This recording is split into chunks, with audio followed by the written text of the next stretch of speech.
শাৰীৰিকভাৱে শক্তিশালীবিলাকে দুৰ্বলবিলাকৰ ওপৰত অত্যাচাৰ আৰম্ভ কৰে আৰু সামাজিকভাৱে শক্তিশালীবিলাকে দুৰ্বলবিলাকৰ ওপৰত অত্যাচাৰ আৰম্ভ কৰে।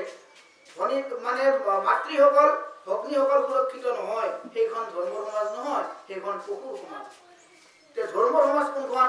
য'ত ধাৰ্মিক ব্যক্তিসকলে বাস কৰিব আৰু তাত ধাৰ্মিক ব্যক্তিজনৰ অজ্ঞাতেই সেই সমাজত ধৰ্ম ৰক্ষা হৈ থাকে। তেওঁ হাতত অস্ত্ৰ ধৰি নৰখিলেও হয়, কাৰণ ধৰ্মই চব ৰাখি থাকে আৰু সেইটো সমাজত নিয়ম।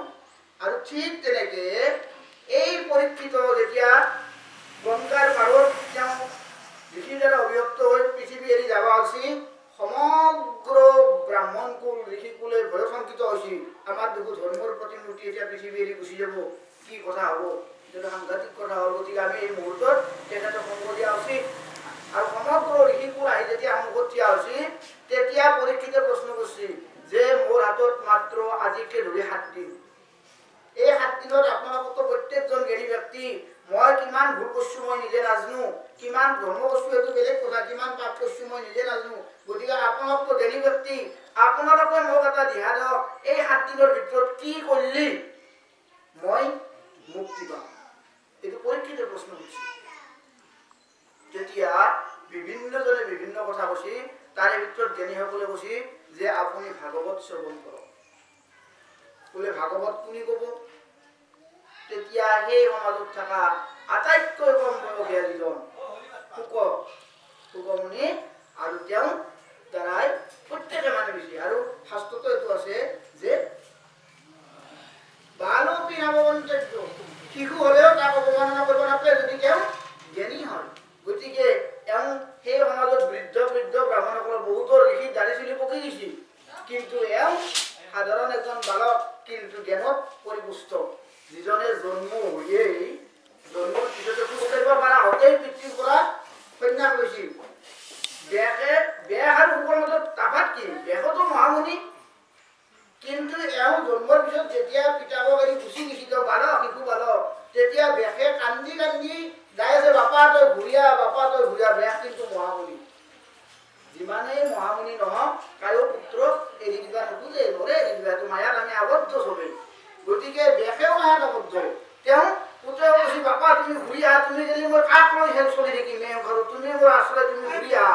আৰু যেতিয়া বাৰে বাৰে ব্যাসদেৱে ঘূৰি আহা বুলি কৈ আছে, সকলোটো চাই পাছত দেখি তেওঁ নিৰ্মোহ। তেওঁৰ কাৰণে পিতৃ আৰু বেলেগ এজন মানুহৰ মাজত কোনো তাফাত নাই, তেওঁৰ কাৰণে ভগৱান আৰু সাধাৰণ এটা প্ৰাণীৰ মাজত কোনো তাফাত নাই, কাৰণ তেওঁ ব্ৰহ্মজ্ঞ ব্যক্তি। আৰু সেইকাৰণে অনুমতি শুকক আজি আপুনি কওক, ভাগৱত আপুনি ক'ব লাগিব। আৰু সেই শুকে ভাগৱত পৰীক্ষিতৰ লগত কৈছিল। আৰু সেই শুকে ভাগৱত যেতিয়া পৰীক্ষিতৰ লগত কৈছিল, তাত বহুত ঋষি গুণ আছিল। তাৰে ভিতৰত এজন বিশিষ্ট নামে শাস্ত্ৰত কৈছিল, তেওঁৰ নাম উগ্ৰশ্ৰৱা। নামটোৱে যাৰ পৰিচয়, উগ্ৰশ্ৰৱা, শ্ৰৱণ শক্তি যাৰ অতি উগ্ৰ। অৰ্থাৎ তেওঁ যদি কিবা 8 বাৰ মনত ৰাখিছে, তেতিয়া 7 বাৰ শুনছি যদি তেওঁৰ মনৰ পৰা বাঢ়ি নাযায়। সেই উগ্ৰশ্ৰৱাই শুকে 1 বাৰ মাত্ৰ কাহিনীটো কৈছে। উগ্ৰশ্ৰৱাই তাতেই সুন্দৰ তেওঁৰ সংগ্ৰহ শক্তি শুনাৰ পিছত সমগ্ৰ ভাগৱত তেওঁৰ হৃদয়স্থ হৈছে। আৰু ইয়াৰ কথা কৈছিল পৰীক্ষিত যে সববিলাকে দান দক্ষিণা লৈ বিদায় মাগিলা, আটাইবিলাকে বিদায় মাগাৰ পিছত উগ্ৰশ্ৰৱা আদি ঋষিবিলাক যাই আছে। যাই থাকোঁতে নৈমিষাৰণ্যৰ বাকীবিলাক যে অন্য কিছুমান আৰু সন্যাসী আছিল, তাহোঁতে উগ্ৰশ্ৰৱা আহি আছে নহয় বাটত, যে আপুনি ক'ৰ পৰা আহিছিলে, মই তাৰ পৰা আহিছিলোঁ, কেনে কাহিনীটো বোলে এনেকুৱা কি হ'ল,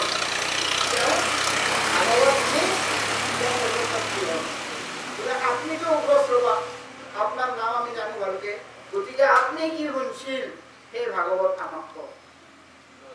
আৰু সেই উগ্ৰশ্ৰৱাই এই ভাগৱত সেই নৈমিষ অৰণ্যত ঋষিবিলাকৰ সন্মুখত ভাগৱত কৈছিল। আৰু সেইখন ভাগৱতে আমি কওঁ এই ভাগৱত। গতিকে সেই শুকমুখৰ পৰা ওলা যি ভাগৱত, সেই ভাগৱতৰ ৰস আপোনালোকে পান কৰক। আৰু কেনেকুৱা ৰস, এই অমৃত সদৃশ ৰস। আৰু কাক কৈছে সম্বোধন, 2টা শব্দৰে আমাক সম্বোধন কৰিছে, হে ভাবুকসকল, হে ৰসিকসকল। অৰ্থাৎ চবকে কোৱা নাই, অৰ্থাৎ কাণ মুখ হাত ভৰি থাকিয়ে মানুহ হৈ তেওঁলোক হৈ ভাবুক হ'ব লাগিব, নহয় ৰসিক হ'ব লাগিব, নহয় দুটা হ'ব লাগিব, তেতিয়াহে এই ভাগৱতৰ তেওঁ আয়ত্ত কৰিব শুদ্ধ হ'ব। ভাবুক মানে যিসকল চিন্তাশীল ব্যক্তি, চিন্তা নকৰিলে এই ঘৰত নাই আৰু ৰসীসকল মানে যিসকল ৰসগ্ৰাহী ব্যক্তি আমি বহুতেই ৰস আচ্ছাদন কৰিব নাজানো বহুতেই ৰস উপভোগ কৰিব নাজানো আমি এনেকুৱা বহুত মানুহ আছে দিনটো বিভিন্ন সমস্যাৰে ভাৰাক্ৰান্ত হৈ থাকে সন্ধিয়া একবাৰ ওপৰত দেখি সেই জ্বলি থকা চন্দ্ৰটো দেখি চাব সময় নাপায় একবাৰ যদি মুকাল চতৰখনত থিয়া হৈ তলকে জ্বলি থকা চন্দ্ৰটোৰ প্ৰতি যদি একনিবিষ্ট মানে 5 মিনিট চাই আমি চন্দ্ৰক পিতৃলোক বুলি কওঁ চন্দ্ৰক পিতৃলোক বুলি কওঁ পিতৃপুৰুষসকলে আমাক আশীৰ্বাদ দিয়ে প্ৰদান কৰি আমাৰ দিনটোৰ সমস্ত ভাগাৰ তাতে বিলীন হৈ যায় চন্দ্ৰৰ নামে হ'ল সুধাংশু সুধা মানে অমৃত অংশু মানে ৰশ্মি যাৰ ৰশ্মিৰ পৰা অমৃত বৰষণ হয় সেই চন্দ্ৰৰ প্ৰতি যদি আমি একদিনে 5 মিনিট চাওঁ দিনটোৰ সমস্ত ভাগাৰ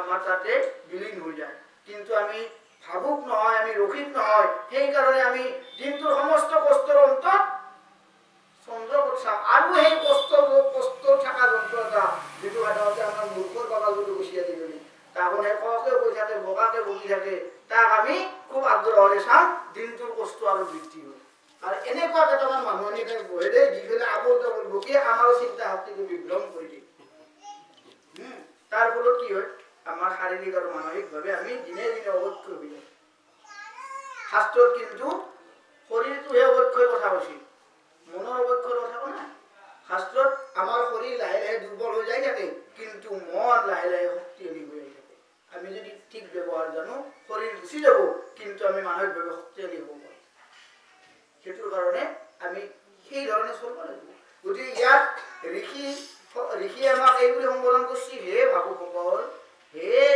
ৰসিকসকল আপোনালোকে এই শাস্ত্ৰ অধ্যয়ন কৰক এই শাস্ত্ৰৰ অমৃত পান কৰক যাৰ ফলত আপোনালোকে সমস্ত দুখৰ পৰা মুক্তি পাব এই শাস্ত্ৰটো কি আছে এই শাস্ত্ৰত আমি আৰম্ভণিৰ পৰা শেষলৈকে ভগৱান শ্ৰীকৃষ্ণৰ কাহিনী পাওঁ কিন্তু ভগৱান শ্ৰীকৃষ্ণৰ কাহিনীৰ লগত এনেকুৱা কিছুমান কথা ইয়াত সাঙুৰি থোৱা আছে যিবিলাক কথা ভগৱান শ্ৰীকৃষ্ণৰ লগত সম্পৃক্ত চিধা নহলেও পৰোক্ষ পাব অৰ্থাৎ ইয়াৰ প্ৰতিটো কথাই আমাৰ সত্যং পৰম ধীমহি এই কথাটো বাৰে বাৰে সোঁৱৰাই দি থাকে আৰম্ভণিতে আছে সত্যং পৰম ধীমহি কিন্তু প্ৰতিটো কাহিনী আমাক সত্যং পৰম ধীমহি বুলি কৈছে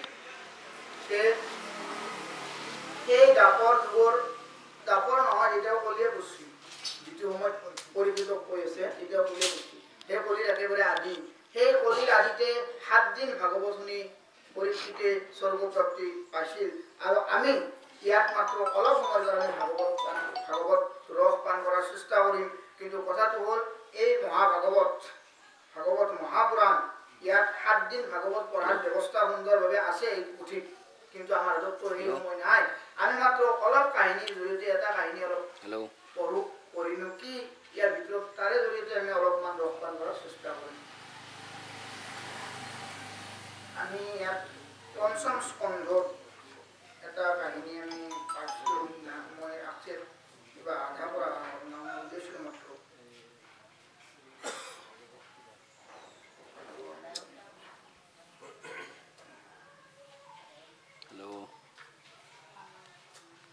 Ako na